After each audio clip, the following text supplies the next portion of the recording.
Halo everyone, kembali lagi bersama saya Nabila Maesaroh. Di video kali ini kita akan membahas materi mengenai pemasaran jasa. Langsung saja kita simak videonya.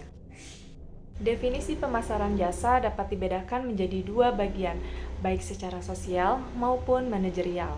Secara sosial, pemasaran jasa adalah proses sosial yang dengan proses itu, individu dan kelompok mendapatkan apa yang mereka butuhkan serta inginkan dengan cara menciptakan, menawarkan, dan mempertukarkan produk jasa yang bernilai dengan pihak lain.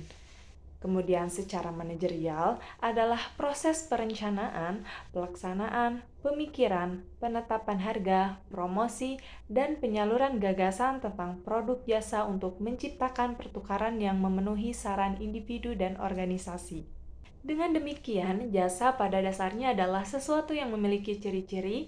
Yang pertama, sesuatu yang tidak berwujud, tetapi dapat memenuhi kebutuhan konsumen.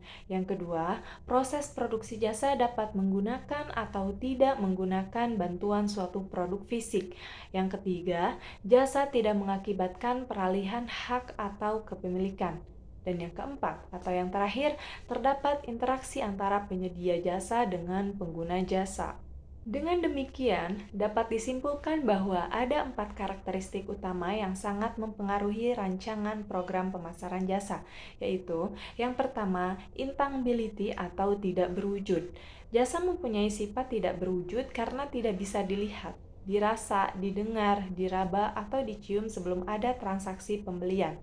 Tidak seperti produk fisik, jasa tidak dapat dilihat, dirasakan, diraba, didengar, atau dibaui sebelum jasa itu dibeli. Yang kedua, inspirability atau tidak dapat dipisahkan. Suatu bentuk jasa tidak dapat dipisahkan dari sumbernya, apakah sumber itu merupakan orang atau mesin, apakah sumber itu hadir atau tidak, produk fisik yang berwujud tetap ada. Sementara barang fisik dibuat, dimasukkan dalam persediaan, didistribusikan melalui berbagai perantara, dan dikonsumsi kemudian. Jasa umumnya diproduksi dan dikonsumsi sekaligus. Yang ketiga, variability atau berubah-ubah. Jasa sesungguhnya sangat mudah berubah-ubah karena jasa ini sangat tergantung pada siapa yang menyajikan, kapan, dan di mana disajikan. Kemudian yang keempat, perishability atau mudah lenyap. Yang keempat, mudah lenyap atau perishability. Daya tahan suatu jasa tidak akan menjadi masalah jika permintaan selalu ada. Bila permintaan atau turun, maka masalah yang sulit akan segera muncul. Jasa tidak dapat disimpan, jadi dapat mustahilnya jasa bisa menjadi masalah ketika permintaan berfluktuasi. Beberapa strategi dapat menghasilkan kesesuaian yang lebih baik antara permintaan dan penawaran dalam bisnis jasa. Masuk ke bagian jenis-jenis jasa.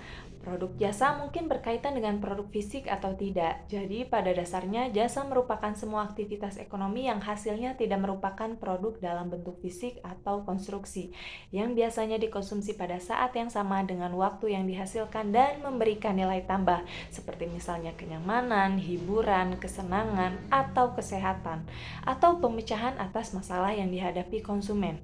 Jenis jasa dapat dibedakan menjadi 4. Yang pertama, jasa murni atau pure service. Yang kedua, barang berwujud dengan jasa pendukung atau tangible goods with accompanying service. Yang ketiga, jasa campuran atau hybrid. Dan yang keempat, jasa pokok disertai barang-barang dan jasa tambahan atau yang sering disebut major service with accompanying minor good and service. Memasuki materi yang kedua mengenai merancang dan mengelola pemasaran jasa. Semua tindakan atau kinerja yang dapat ditawarkan satu pihak ke pihak lain yang pada intinya tidak berwujud dan tidak menghasilkan pemilik apapun, pemasar mencoba membentuk penawaran pasar yaitu dengan merancang dan mengelola jasa untuk lebih menarik para konsumennya sehingga pangsa pasar dapat meningkat melalui cara diferensiasi jasa yang diberikan. Jadi, orientasi dari produk jasa itu sendiri adalah kepuasan yang tidak dapat diukur secara langsung, namun dalam hal ini terciptanya persepsi dari konsumen itu sendiri. Jasa sangat bervariasi karena tergantung pada siapa yang menyediakan serta kapan dan di mana jasa itu diberikan. Jenis-jenis industri jasa.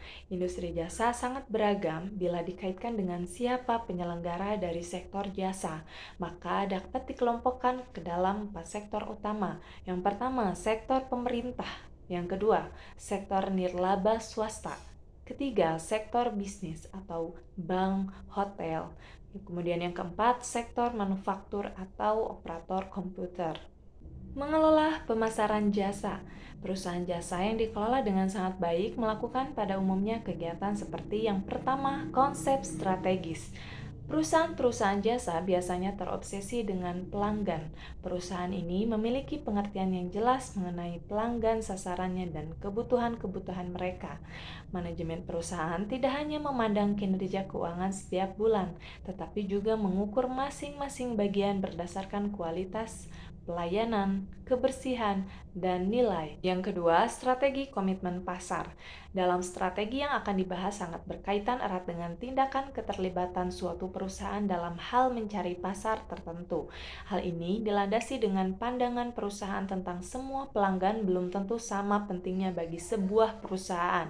Pada umumnya, perusahaan hanya akan memuaskan perhatian dan juga komitmennya pada pasar-pasar tertentu saja. Dalam hal ini, komitmen sudah meliputi sumber daya finansial, manajerial, ataupun kedua-duanya. Dalam strategi komitmen pasar jasa terdiri atas 3 kelompok, yaitu Strong Commitment Strategy, Average Commitment Strategy, dan juga Light Commitment Strategy. Poin yang ketiga, standar tinggi. Kita dapat membedakan perusahaan yang hanya menawarkan jasa yang baik dengan perusahaan yang menawarkan jasa terobosan yang mempunyai standar 100% bebas kesalahan. Contoh, dalam mengelola usaha bengkel atau service station khususnya yang diperuntukkan roda 4 atau kategori mobil, manajemen harus memahami pengelolaan SDM-nya secara baik, kebersihan atau Auto 2000. Mengelola usaha bengkel dengan baik tidak terlepas dari strategi pengelolaan SDM-nya yang andal dan tepat pada bagian pelayanan perbaikan mobil. Untuk SDM yang berhubungan langsung dengan konsumen atau Auto 2000, salesman dan customer service sebagai ujung tombak perusahaan, peran mereka sangatlah penting sehingga reward yang menarik dan pelatihan SDM yang berkualitas harus diberikan dengan maksimal. Poin yang keempat, sistem pemantauan kinerja jasa.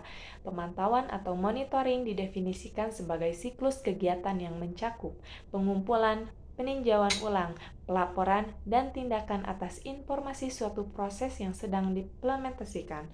Pada dasarnya, monitoring digunakan dalam checking antara kinerja dan target yang telah ditentukan. Monitoring ditinjau dari hubungan terhadap manajemen kinerja adalah proses terintegrasi untuk memastikan bahwa proses berjalan sesuai rencana atau on the track service.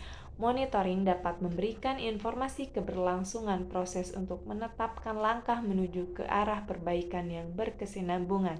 Pada pelaksanaannya, monitoring dilakukan ketika suatu proses sedang berlangsung. Poin yang kelima, memuaskan keluhan konsumen. Konsumen yang merasa tidak puas akan beraksi dengan tindakan yang berbeda. Ada yang mendiamkan saja dan ada pula yang melakukan komplain.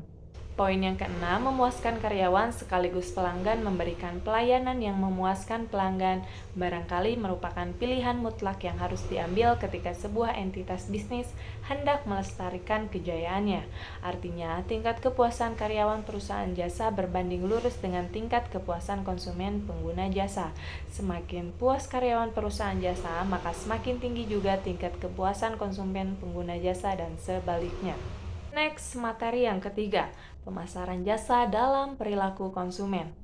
Pemasaran jasa dalam perilaku konsumen melibatkan pemahaman tentang bagaimana konsumen berperilaku saat mencari, memilih, dan menggunakan layanan. Ini penting karena sifat jasa yang tidak berwujud dan tak dapat disentuh membuat proses pemasaran jasa berbeda dari pemasaran produk fisik. Poin penting yang dapat diperhatikan yaitu 1. Proses keputusan konsumen. 2. Pentingnya reputasi dan kepercayaan. 3. Kualitas layanan. 4. Interaksi pelanggan. 5. Personalisasi. 6. Pengaruh emosi. 7. Proses pembelian kognitif. 8. Word of mouth dan media sosial. 9. Komunikasi jasa. Dan yang terakhir, 10. Penilaian pasca pembelian. Domain atau cakupan perilaku konsumen mencakup sejumlah konsep dan aspek yang relevan dan memahami perilaku konsumen. Berikut adalah beberapa domain utama dalam perilaku konsumen. 1. Proses pengambilan keputusan konsumen.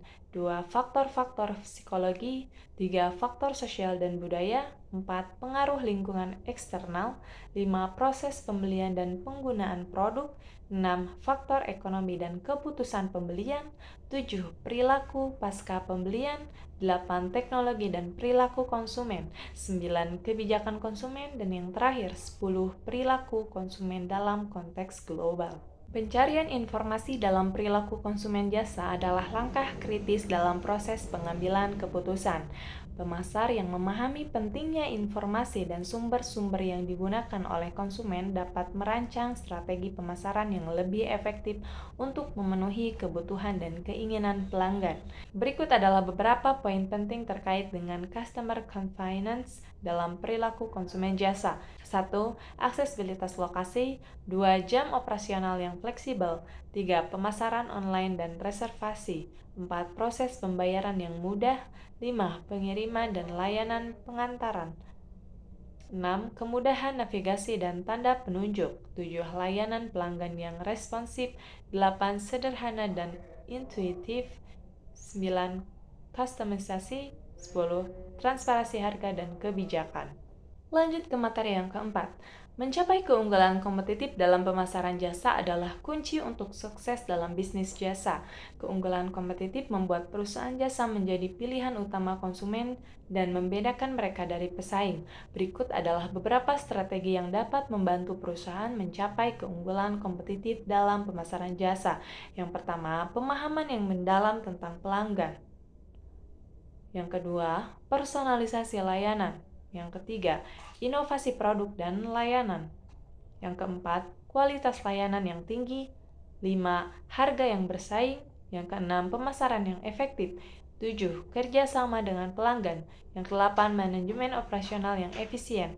9. Kepemimpinan dan teknologi. 10. Pemantauan pesaing.